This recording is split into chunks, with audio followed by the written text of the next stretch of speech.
Hello students. So in today's 10-minute session, we are going to be discussing the mechanism of action of steroid hormones. So before coming to the mechanism, let us try to understand what are steroid hormones. So steroid hormones basically वो class of hormones है जो कि किससे derive की गई है. It is derived from the cholesterol. ठीक है.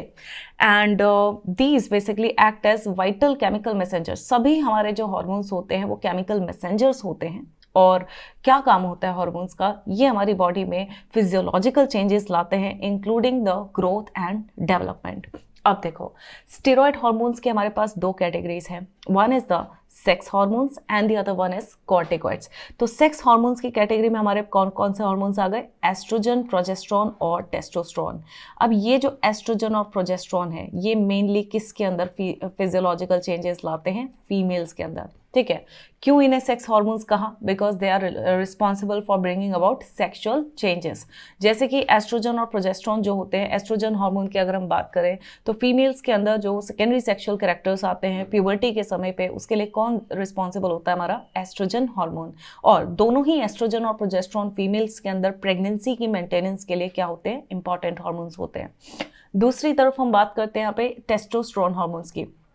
टेस्टोस्टेरोन मेनली किसके अंदर फिजियोलॉजिकल चेंजेस, सेक्सुअल चेंजेस लाता है in the males. Right. Males में जो सेक्सुअल कैरेक्टर्स आते हैं प्यूबर्टी के समय वो किसके कारण आते हैं? टेस्टोस्टेरोन के कारण आते हैं. राइट. दूसरी कैटेगरी में हमारे पास यहाँ पे कॉर्टिकॉइड्स. अब कॉर्टिकॉइड्स के हमारे पास दो एग्जांपल्स हैं. देखो, कॉर्टिकॉइड्स में एक आता है हमारा एल्डोस्टेरॉन और एक आता है कॉर्टिसोल. ठीक है.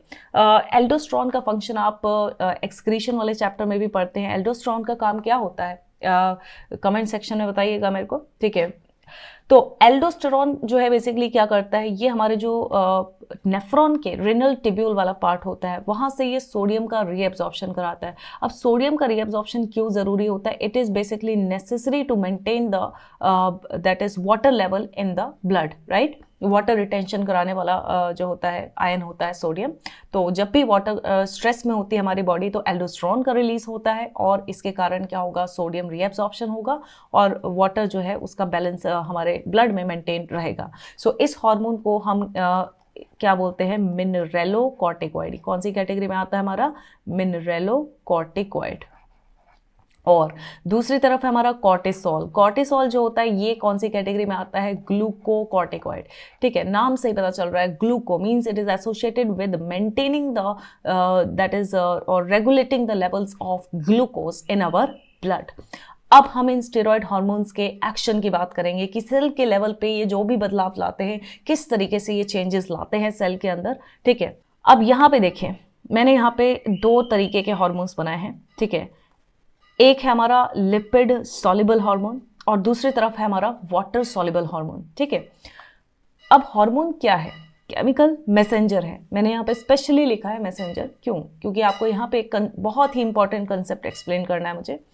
अगर ये एक मैसेंजर है ना, आप सिंपल सी चीज़ सोचिए, अगर आपको किसी को मैसेज देना है, ठीक है, if you want to send someone that is a text और अ मैसेज, तो वो मैसेज आप किसी ज़रिए भेजोगे और जिसको भी आप मैसेज भेज रहे हैं उसके पास मैसेज को रिसीव करने के लिए कुछ तो होगा, कोई डिवाइस होगा. जैसे कि हम सेल फोन पे मैसेज को रिसीव करते हैं. राइट.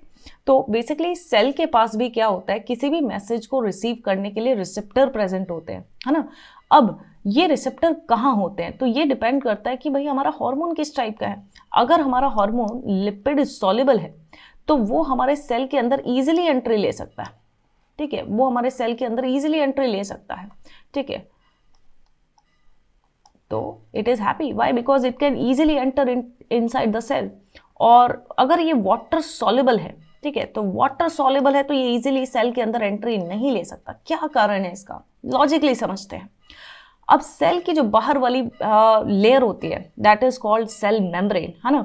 सेल मेम्ब्रेन किस चीज़ की बनी होती है? Cell membrane is made up of lipids. अगर सेल मेम्ब्रेन हमारी लिपिड की बनी है और ये सेल मेम्ब्रेन क्या होती है? सेलेक्टिवली परमेबल होती है. यानी यही डिसाइड करेगी कि कौन हमारे सेल के अंदर एंट्री लेगा और कौन एंट्री नहीं लेगा. तो अगर ये लिपिड्स की बनी हुई है और ये जो हमारा हार्मोन है ये लिपिड सॉल्युबल है तो क्या इसकी एंट्री आसानी से सेल के अंदर हो सकती है? हो सकती है ना, बिल्कुल, ठीक है। और दूसरी तरफ ये हमारा क्या है बेचारा, वाटर सॉल्युबल हार्मोन है। इसकी हमारे सेल के अंदर आसानी से एंट्री नहीं हो सकती है क्योंकि लिपिड की और हाइड्रोफिलिक चीज़ों की आपस में नहीं बनती है, ये चीज़ आप जानते हैं। तो ये हमारा जो लिपिड सॉल्युबल हार्मोन है, ठीक है, it can easily make its entry inside the cell, membrane से ये ईजिली क्रॉस करके सेल के अंदर पहुंच सकता है। तो इस हार्मोन के जो रिसेप्टर होंगे वो कहाँ होंगे भाई, सेल के अंदर होंगे। कोई भी चीज़ सेल के अंदर होती है तो उसको आप क्या बोलते हो, इंट्रासेलुलर बोलते हो, है ना। तो इसका जो रिसेप्टर है, देखिए यहाँ पे मैंने इसका रिसेप्टर बनाया है और इसको आप क्या बोल दोगे, इंट्रा सेल्यूलर रिसेप्टर। कहाँ प्रेजेंट है, ये सेल के न्यूक्लियस में प्रेजेंट है ना। अब ये सेल के न्यूक्लियस में एंटर कर जाएगा, ठीक है, it will make its entry into the nucleus of the cell और जाकर के ये क्या करेगा, इस रिसेप्टर के साथ बाइंड हो जाएगा, ठीक है। इस रिसेप्टर के साथ इसको बाइंड करा देते हैं, ठीक है। जब ये रिसेप्टर के साथ बाइंड हुआ तो यहाँ पे देखिए क्या बना, एक कॉम्प्लेक्स बना। कौन सा कॉम्प्लेक्स, हार्मोन रिसेप्टर का कॉम्प्लेक्स बना, है ना। अब ये हार्मोन रिसेप्टर कॉम्प्लेक्स क्या करेगा, ये हमारे जेनेटिक मटेरियल यानी कि डीएनए के अंदर लाएगा कुछ चेंजेस, है ना, कुछ बदलाव, जिसके कारण हमारा डीएनए एक मैसेज भेजेगा। किसके जरिए डीएनए मैसेज भेजता है बताइए, ठीक है, किसके जरिए डीएनए मैसेज भेजता है न्यूक्लियस के बाहर। अगर इसे कोई मैसेज भेजना हो तो ये अपने मैसेंजर के जरिए मैसेज भेजता है और मैसेंजर को हम क्या नाम देते हैं, मैसेंजर आरएनए, राइट, है ना। अब ये मैसेंजर जो है ये डीएनए का संकेत लेके, मैसेज लेकर के जाएगा हमारे न्यूक्लियस के बाहर। न्यूक्लियस के बाहर इसे क्या मिलेंगे, राइबोसोम्स मिलेंगे, ठीक है। राइबोसोम क्या होता है हमारा, ठीक है, राइबोसोम होता है प्रोटीन फैक्ट्री, है ना। इस एमआरएनए की तरफ से जब मैसेज आएगा, किसका मैसेज, डीएनए का मैसेज, है ना। जब डीएनए का कोडेड मैसेज आएगा एमआरएनए की तरफ से तो राइबोसोम क्या बना देगा, राइबोसोम प्रोटीन्स बना देगा और यही प्रोटीन क्या लाएंगे, फिजियोलॉजिकल चेंजेस लाएंगे, ठीक है। ये प्रोटीन क्या लाएंगे, फिजियोलॉजिकल चेंजेस।